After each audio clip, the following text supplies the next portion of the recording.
இயேசு கிறிஸ்துவில் மிகவும் அன்பானவர்களே, 2 கொரிந்தியர் 13ஆம் அதிகாரத்தின் வேத தியான பகுதிக்கு உங்களை அன்புடன் வரவேற்கிறேன். இந்த அதிகாரம் எச்சரிக்கை, சுய பரிசோதனை, ஜெபம் மற்றும் ஆசீர்வாதம் ஆகியவற்றை ஒன்றிணைத்து பரிசுத்த பவுல் நிறைவு செய்கின்றார். 13ஆம் அதிகாரத்தை 4 பகுதிகளாக பிரித்து நாம் தியானிக்கலாம். முதல் பகுதி 1 4 வசனம் வரைக்கும் பவுலின் 3ஆம் வருகை கொரிந்துவை நோக்கி வருவதை குறித்து சொல்லுகின்றார். 2வது பகுதி 5, 6 வசனங்களிலே சுய பரிசோதனைக்காக அழைப்பை கொடுக்கின்றார். 3வது பகுதி 7 வசனத்திலிருந்து 10 வசனம் வரைக்கும் கொரிந்தியரின் மறுசீரமைப்பு மற்றும் நன்மைக்கான ஜெபத்தை குறித்து எடுத்து கூறுகிறார். 4வது பகுதியாக 11 வசனத்திலிருந்து 14 வசனம் வரைக்கும் பவுலின் இறுதி அறிவுரைகளையும் ஆசீர்வாதத்தையும் நாம் பார்க்கின்றோம். முதலாம் பகுதியிலே 3ஆம் வருகையை குறித்து அவர் எடுத்து கூறும்போது 1வது வசனத்தில், இந்த 3ஆம் தரம் நான் உங்களிடத்துக்கு வருகிறேன், சகல காரியங்களும் 2, 3 சாட்சிகளுடைய வாக்கினால் நிலைவரப்படும். எந்த ஒரு காரியத்தையும் நிர்ணயம் செய்யும்போது அதற்கு 2 அல்லது 3 சாட்சிகள் தேவை என்பதை உபாகமம் புஸ்தகம் 19ஆம் அதிகாரம் 15வது வசனத்திலே படிக்கின்றோம். ஒருவன் எந்த அக்கிரமத்தையாவது எந்த பாவத்தையாவது செய்தான் என்று சொல்லப்பட்டால் ஒரே சாட்சியினால் நியாயம் தீர்க்கக்கூடாது. 2, 3 சாட்சிகளுடைய வாக்கினாலே காரியம் நிலைவரப்பட வேண்டும். ஆகவே எப்படி நியாயம் தீர்க்க வேண்டும் என்ற செய்தியை கொரிந்திய சபைக்கு தெளிவுபடுத்துகின்றார். அதைத் தொடர்ந்து 2வது வசனத்திலே, நான் 2ஆம் தரம் உங்களிடத்தில் இருந்தபோது சொன்னது போல இப்பொழுது தூரமாயிருந்தும் உங்களிடத்தில் இருக்கிறவனாக நான் மறுபடியும் வந்தால் தப்ப விட மாட்டேன் என்று முன்பு பாவம் செய்தவர்களுக்கும் மற்ற எல்லாருக்கும் முன்னறிவித்து எழுதுகிறேன். ஆகவே உங்களிடம் இருக்கிற யாராவது தவறு செய்தால் அவர்களுக்கு கண்டிப்பாக நியாயம் செய்ய வேண்டும் என்பதை குறித்து இதிலே தெளிவுபடுத்துகின்றார். நம்முடைய வாழ்க்கையிலும் நமக்கு ஆண்டவர் கொடுத்த பொறுப்புகளிலே பரிசுத்த வேதத்திற்கு அடிப்படையான விதத்திலே நாம் நடந்து கொள்ள வேண்டும். அதே போல தவறு செய்தவர்களை நாம் நிச்சயமாகவே அதற்கேற்ற தண்டனை கொடுக்க வேண்டும். 1 தீமோத்தேயு 5ஆம் அதிகாரம் 19, 20 வசனங்களிலே, மூப்பனானவனுக்கு விரோதமாக ஒருவன் செய்யும் பிராதை 2, 3 சாட்சிகள் இல்லாமல் நீ ஏற்றுக்கொள்ளக்கூடாது. மற்றவர்களுக்கு பயமுண்டாகும்படி பாவம் செய்தவர்களை எல்லாருக்கும் முன்பாக கடிந்து கொள்ள வேண்டும். பாவம் செய்தவர்கள் மனம் திரும்ப வேண்டும். அதை பார்த்து மற்றவர்கள் தவறு செய்யாதபடி வாழ்வதற்கான வாய்ப்பு உண்டு என்பதை இந்த பகுதியிலே வெளிப்படுத்துகின்றார். 4வது வசனத்திலே, ஏனென்றால் அவர் பலவீனத்தால் சிலுவையில் அறையப்பட்டிருந்தும் தேவனுடைய வல்லமையினால் பிழைத்திருக்கிறார். அப்படியே நாங்களும் அவருக்குள் பலவீனராயிருந்தும் உங்களிடமாய் விளங்கிய தேவனுடைய வல்லமையினால் அவரோடே கூட பிழைத்திருப்போம்.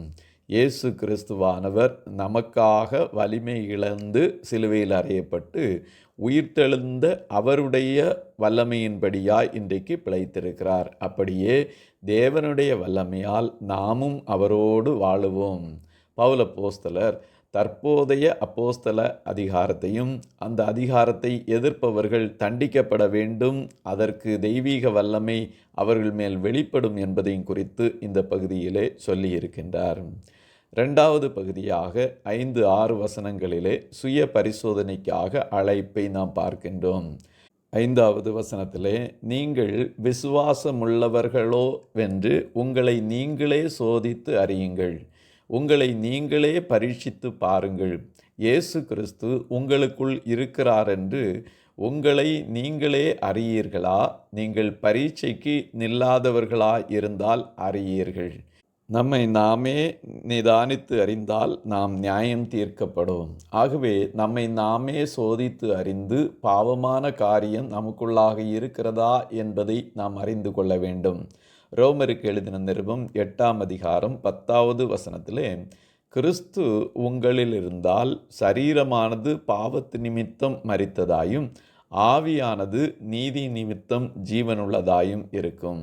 ஆகவே இயேசு கிறிஸ்து நமக்குள்ளாக இருக்கிறாரா என்று நாம் சோதித்து அறிய வேண்டும். இயேசு கிறிஸ்து நமக்குள்ளாக இல்லை என்றால் பாவ சரீரம் எழும்பி பாவத்தை செய்வதற்கு எப்போதும் ஆயத்தமாகவே இருக்கும்.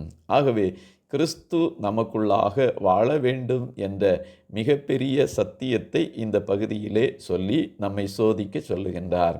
1 யோவான் 5ஆம் அதிகாரம் 13வது வசனத்திலே, உங்களுக்கு நித்திய ஜீவன் உண்டென்று நீங்கள் அறியவும் தேவகுமாரனுடைய நாமத்தின் மேல் நீங்கள் விசுவாசமாயிருக்கவும் தேவகுமாரனுடைய நாமத்தின் மேல் விசுவாசமாயிருக்கிற உங்களுக்கு இவைகளை எழுதுகிறேன். ஆகவே கிறிஸ்துவின் மீது வைத்துள்ள முழுமையான விசுவாசத்தினாலே அவர் நமக்குள்ளாக வாழ்ந்து கொண்டிருக்கின்றார். ஆகவே நாம் நமக்காக அல்ல, கிறிஸ்துவுக்காக இந்த உலகத்திலே வாழுகிறோம் என்பதை எப்போதும் சோதித்து அறிந்து வாழ வேண்டும் என்ற செய்தியை சொல்லுகின்றார். 3வது பகுதியாக கொரிந்திய சபைக்காக பரிசுத்த பவுல் ஜெபிக்கின்றார், விண்ணப்பம் செய்கின்றார். 7வது வசனத்திலே, மேலும் நீங்கள் ஒரு பொல்லாங்கும் செய்யாதிருக்கும்படியாக தேவனை நோக்கி விண்ணப்பம் பண்ணுகிறேன். நாங்கள் பரீட்சைக்கு நின்றவர்களென்று காணப்படும் பொருட்டல்ல, நாங்கள் பரீட்சைக்கு நில்லாதவர்கள் போலிருந்தாலும் நீங்கள் நலமானதை செய்யும் பொருட்டே விண்ணப்பம் பண்ணுகின்றேன். நான் தேவனை நோக்கி உங்களுக்காக திரும்ப திரும்ப வேண்டுதல் செய்கின்றேன் என்று சொல்லுகின்றார். எவ்வளவு அன்பு பாருங்கள்! கொரிந்திய சபைக்காக அவர் திரும்ப திரும்ப ஜெபிக்கிறவராக காணப்பட்டார். கொரிந்திய சபைக்காக மட்டுமல்ல, மற்றும் அவர் கடந்து சென்ற அனைத்து பகுதி திருச்சபைகளுக்காகவும் ஜெபித்து கொண்டிருந்தார். பிலிப்பியர்களுக்கு இதை குறித்து எழுதும்போது, பிலிப்பியர் 1ஆம் அதிகாரம் 9-11 வரைக்கும் நாம் வாசிக்கும் போது அவர்களுக்காக ஜெபிப்பதை குறித்து கண்டுகொள்ளுகின்றோம். 11வது வசனத்திலே, நீங்கள் கிறிஸ்துவின் நாளுக்கென்று துப்புரவானவர்களும் இடரலற்றவர்களுமாயிருக்கவும் வேண்டுதல் செய்கிறேன் என்று ஜெபிக்கின்றார். நாமும் நம்மை சார்ந்தவர்களுக்கும் கிறிஸ்துவை பற்றி நாம் அறிவித்தவர்களும் கிறிஸ்துவில் நிலை நிற்பதற்காக தொடர்ந்து நாம் ஜெபிக்க வேண்டும். ஆண்டவர் தந்த அதிகாரம் எதற்காக என்பதை 10வது வசனத்திலே சொல்லுகின்றார்.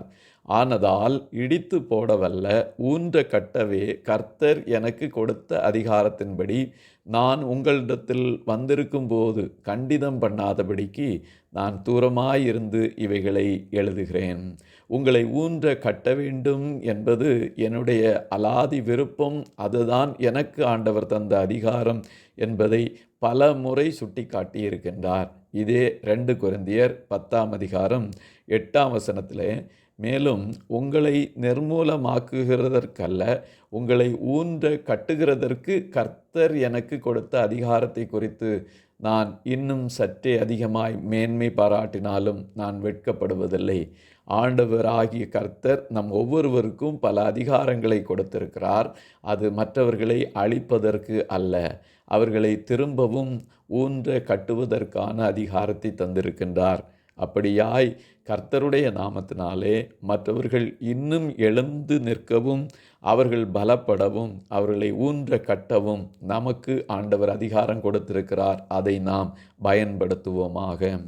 நிறைவாக அறிவுரைகளையும் ஆசீர்வாதத்தையும் அப்போஸ்தலனாகிய பவுல் கொரிந்திய சபைக்கு சொல்லுகின்றார். 11வது வசனத்திலே 6 விதமான காரியங்களை நீங்கள் யோசித்து கொண்டிருக்க வேண்டும் என்று சொல்லுகின்றார். கடைசியாக சகோதரரே, சந்தோஷமாயிருங்கள், நற்சீர் பொருந்துங்கள், ஆறுதல் அடையுங்கள், ஏக சிந்தையாயிருங்கள், சமாதானமாயிருங்கள். அப்பொழுது அன்புக்கும் சமாதானத்துக்கும் காரணராகிய தேவன் உங்களோடே கூட இருப்பார் என்று சொல்லியிருக்கின்றார். கடைசியாக நீங்கள் எப்படி இருக்க வேண்டும் என்பதை குறித்து இந்த பகுதியிலே தெளிவுபடுத்துகின்றார். கொரிந்திய சபைக்கு மட்டுமல்ல, மற்ற சபைகளுக்கும் நிருபங்கள் எழுதும்போது இப்படிப்பட்ட செய்தியையே கொடுக்கின்றார்.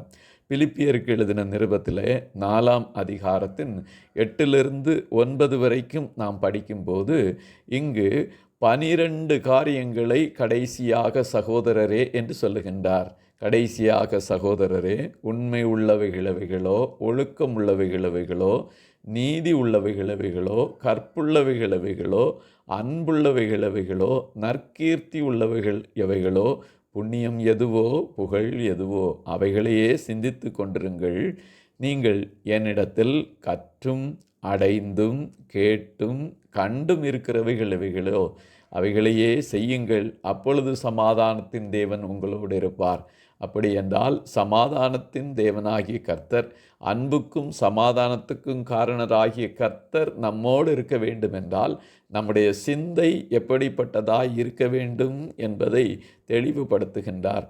கர்த்தருக்குள்ளாய் எப்போதும் சந்தோஷமாய் இருக்க வேண்டும் என்பதை குறித்தும் இந்த பகுதி நமக்கு வலியுறுத்துகிறது.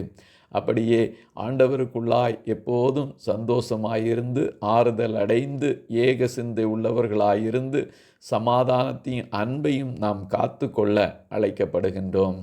நிறைவாக 14வது வசனத்திலே ஆசீர்வாதத்தை, வாழ்த்தை சொல்லுகின்றார். இந்த ஆசீர்வாதம் திருத்துவத்தின் ஆசீர்வாதமாக காணப்படுகின்றது. உலகமெங்குமுள்ள அனைத்து கிறிஸ்தவ மக்களும் இதை ஆசீர்வாதமாய் எல்லா ஆராதனைகளிலும் நிறைவாக கூறுவார்கள்.